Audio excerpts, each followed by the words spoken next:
xeelad iyo xoog xaniiyo wuxuu hayay ayuu iskugu geeyey. waa walaalkiis dibigii ay isku hayb ahaayeen. wuxuu rabaa kow intuu ka siiyo keligii in geyiga looga wada giigo. goor barqa ayaa la isgalay.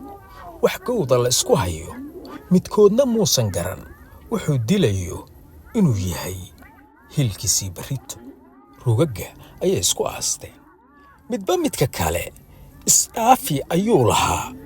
waa dhargine nasiib darro say isku dilahayeen oo isku garaacahayeen geesihii ayaa isku qalloocday oo isqabsaday. sheedda sare waxaa ka eeganayay koox waraabayaal ah oo raba markii ay isku daalaan say isku dilahayaan oo isku noogaan in ay labadoodaba ku qadeeyaan. way u hirgashay sidii ay rabeen.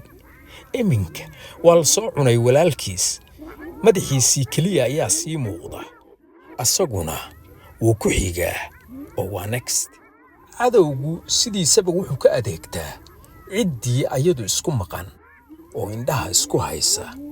kuwaas ayuu ugu jecel yahay oo u gaadaa.